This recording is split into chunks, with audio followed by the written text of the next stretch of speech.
she has now been upgraded to a Flagrant 2. So basically, all they had to do was just eject her. All they had to do was eject her and none of this happens. If the referees had ejected Marina Mabrey, nothing else happens. The Sophie Cunningham situation does not happen. And Sophie Cunningham, in fairness, did instigate a brawl. Everyone missed the real story. While analysts debated slow-mo replays and commentators clutched their pearls, Marina Mabrey basically said, "Forget basketball. I'm entering my villain era." 1 second she's playing defense. The next she's reenacting an action movie mid-Carter with enough flair to earn a Netflix series.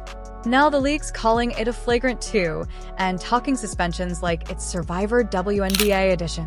But was it a meltdown or a masterclass in chaos? Buckle up, because this meltdown makes your Monday morning coffee spill. Marina Mabrey's technical foul from the Fever Sun game has been upgraded to a Flagrant 2, the league told ESPN. A Flagrant 2 comes from a standard fine. Everyone wants to talk about Marina Mabrey like she just woke up, chose violence, and body slammed someone for sport. But let's back up. If you watched the game, actually watched the game, not just skimmed a Twitter highlight while waiting for your iced latte, you saw it. The refs took 10 full minutes, which in basketball time is practically an entire Netflix episode, to look at the footage and somehow come to the conclusion that nothing flagrant happened. 10 minutes. That's not a review. That's a group meditation session gone wrong. I went through Marina Mabrey's comments the other day, and this is something that I'm really passionate about, letting athletes know about this shit, because I think you get really encouraged by your fans, trying to tell you to go back at the trolls and shit like that. I think you guys are welcoming it way too much. And Marina Mabrey, I'm sure she had a lot of fans. I was one of her fans. I really loved her as a player until all of that shit happened. To me, that, I'm a ball player. That shit, you don't do that shit, man. It's just the way it happened. Shit like that would never happen in the men's league. You would never see a dude in the league getting his eye poked out and, him having his hand over his eye and then somebody just come hit check him or just, sneak him on some sucker shit. To me, that's like some... Now here's the kicker. What everyone else with 2 eyeballs saw was a clear Flagrant 2. Not Flagrant 1. Not a warning. Not a friendly handshake. A textbook Flagrant 2. Mabrey got launched at the kind of hit you expect in an NFL playoff game, not on a basketball court filled with athletes who usually settle beefs with a stare down or maybe a mild shoulder bump. All she sees is her opportunity to get her lick on Caitlin Clark. All she sees is her opportunity to say, "Caitlin Clark, how dare you come in this league and steal my shine? How dare you?" Marina Mabrey took... No, not in the WNBA. Here, when someone gets bulldozed in slow motion with full elbow extension and a side of emotional damage, the refs respond like your grandma trying to reset the Wi-Fi, confused, indecisive, and ultimately completely useless. They huddled, squinted at the replay like it was the Zapruder film, and emerged with a verdict that belongs in the Hall of Shame. The officiating in this league makes the NFL officials look good. That is crazy that entire sentence just rolled out of my mouth. Because the NFL officials are so bad that a lot of people think the game is rigged or scripted. By the way, I've seen that about the WNBA as of late too. Are the officials trying to navigate games in certain directions? It's not that, bro. It's not that. Now, let's talk about this magical lack of accountability. The NFL has a command center, an actual room where adults look at replays, make decisions, and override the occasional field clownery. The NBA has one. The NHL has one. Heck, even college football refs have a hotline to phone a friend. But the WNBA? Nah. We're still trusting 3 humans on the floor who clearly left their common sense in the locker room. And don't tell me the ref squad did their best.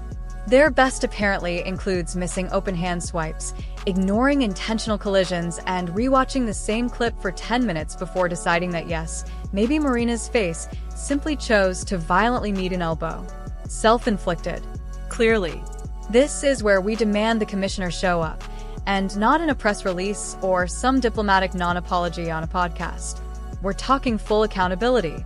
Bring Sophie and G. Sheldon into the commissioner's office. Now, if you didn't see the moment JC came flying down the court like she had a personal vendetta, who'd she target? Sophie Cunningham. On purpose. Not a basketball move. Not a defensive setup. A straight-up drive-by with attitude. At this point, I'm shocked G didn't bring acrylics for the game, because she spent the entire night clawing at Caitlin Clark like it was an episode of Real Housewives, WNBA edition. She went after Caitlin. She went after Sophie.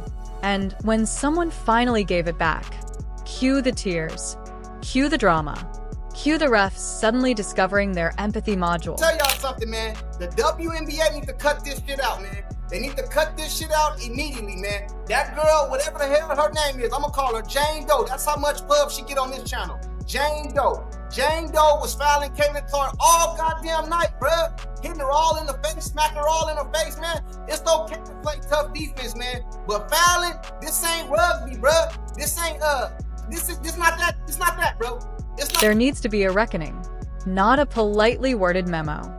Not a slap-on-the-wrist training video about improving court awareness. A reckoning, one where the people in charge are held to the same standard as the athletes they constantly scrutinize. Where referees are evaluated in public. Where league execs don't get to hide behind press releases. And where players aren't villainized for having the audacity to defend themselves against glorified tackling. Because as long as the current circus continues, the WNBA can forget about expansion, forget about legitimacy, and definitely forget about respect. You don't earn loyalty by gaslighting your audience and hanging your talent out to dry. You earn it by being real, being fair, and most importantly, admitting when you screwed up. And trust us, this one wasn't just a screw-up. It was an epic implosion of competence, sealed with a whistle and broadcast for all to see. The only thing left now is whether the league decides to learn or to double down on delusion. And that's the tragic comedy of it all. A league that claims to be growing, yet can't get the basics right, like calling a foul when someone gets bulldozed. Until the WNBA stops protecting egos and starts protecting players, expect more chaos, more drama, and fewer people taking it seriously. Because when the refs needed GPS to find common sense and the league treats accountability like a contagious disease, everyone loses, especially the game. Fix it, or just rename the whole thing Whistleball. Powered by confusion. Either way, the fans are watching, and they're not buying the nonsense anymore.